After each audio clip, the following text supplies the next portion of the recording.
I'll just go ahead and say welcome everybody to a new series on Fruitless, the Music Exchange with my co-host, Josh Christianson. What's up, buddy? It's me. I'm Josh. And I'm Josiah, but if you're subscribed to the Patreon, you know that already, probably. I hope so. I don't know, right? The Patreon hasn't really broken out of like the actual friends yet, has it? There's a few people who don't know me, but it's like 11 people. Well, so like part of this is something we've both talked about off recording. We both are like wanting to talk more about music in our podcasting. And that I don't know what it is about music that's been hard for me to like decide I'm going to do an episode of Fruitless on an album or something like that or whatever. I don't know what that barrier is exactly, but for whatever reason it's existed. So I'm working on breaking that, and we're working on breaking that by doing the Music Exchange. So what this is going to be is every month I pick out an album and Josh picks out an album and we give it to each other. Usually an album that means something to us, we have some history with, share it. And because Josh and I have different tastes in music, it makes some funny pairings. Yeah, no, it's different but overlapping and I think converging in recent years. No, it'll be interesting. Like, I don't know, there's a lot of similar interests, and I think we're both musicians. I think you have a little more recorded material out than I do, but I have been a musician basically my whole life, or have played music my whole life. I've had kind of a tortured relationship with music in a lot of ways too. I don't know. Yeah, you are also a guitarist, so I think there's a lot about that instrument that kind of orients us in guitar music, in rock and roll, in some other stuff. So yeah, we have a lot of stuff that we have in common, but we got to it from completely different angles. Yeah, absolutely. Like, which is yeah, go for it. Sorry. Well, yeah, like I think the general working thing is I think you hang out in heavier music than me. That's the big thing and going to be the big thing throughout this, I think. Sure. But I'm not anti-heavy music either. But like when I got into heavy music, I got into it through Christian post-hardcore, and that's a different. That was my introduction. As you started out more like a metalhead, right? Yeah, I heard it put this way by one of the co-hosts of Axe to Grind, the hardcore podcast. Say, I got started on like Dirt Stash metal radio. Like, I don't know. I'm a man of a certain age, so a lot of my first heavy albums were like a lot of new metal and just what was available on like, Midwest regional rock stations.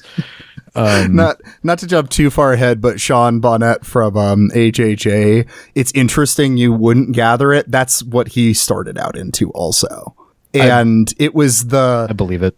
Being stuck with just not having, he turned to acoustic because, just didn't have people around and shit.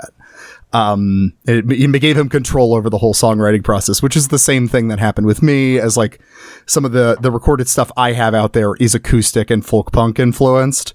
And part of that was just like a lot of band projects breaking up and getting frustrating. And I'm just like, fuck it. I'm doing it myself. And with acoustic, you can do it yourself the most. Oh yeah, for sure. I absolutely get the appeal.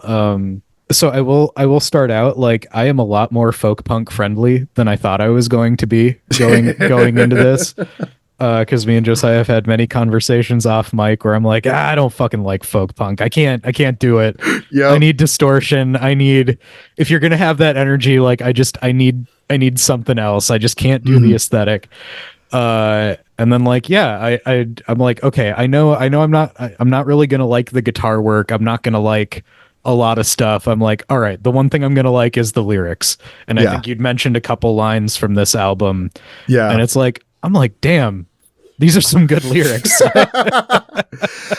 Oh man, I won't stack it with AJJ albums, but I do want to bring it back eventually because I do want to hear you talk through Christmas Island, one of their way later albums. Okay. Anyway, so we should formally say this though. So our picks for this month, we've already said mine I think it's pretty obvious. It is People Who Eat People Are the Luckiest People in the World. I don't remember if it adds in the world at the end or not. I just say People Who Eats People by formerly Andrew Jackson Jihad. Now they just go by AJJ.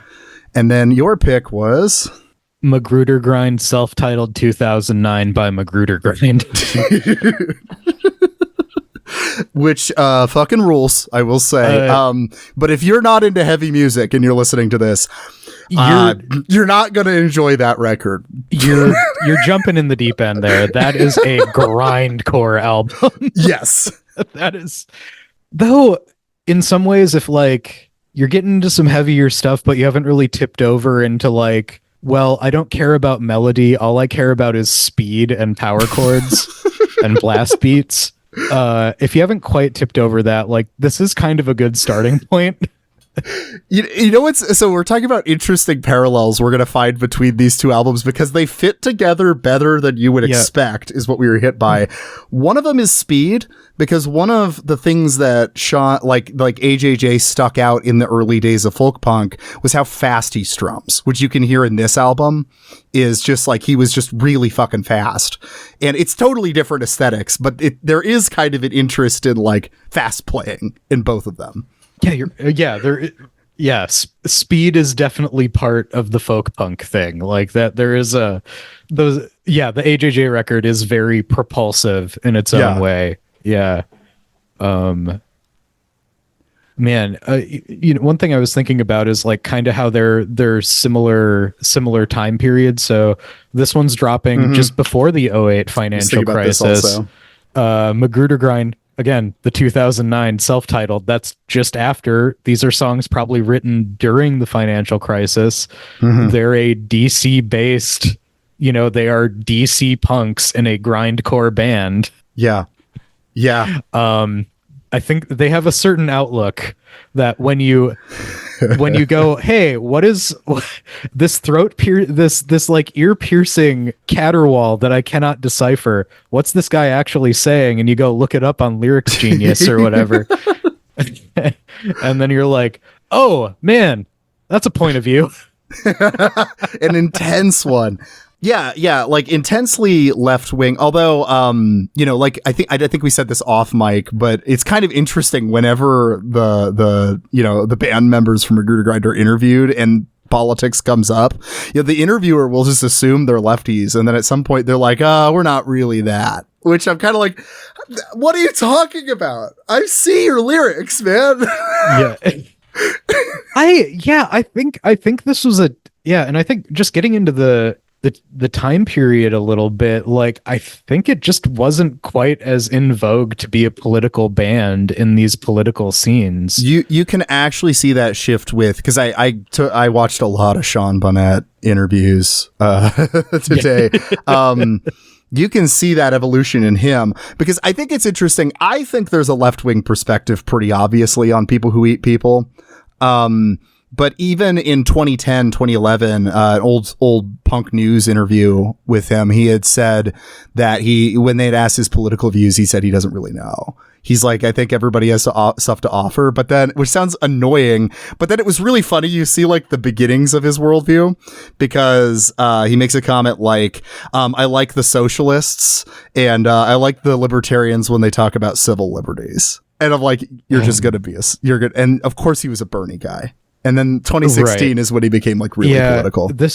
So this is a really interesting time for, because I think, the 90s are largely apolitical with the exception of like Rage Against the Machine, which is like an absurdly successful band with pretty explicit politics.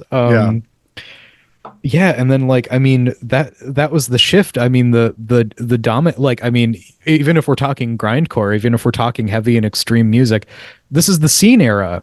This is suburban teenagers in skinny jeans with swoopy hair.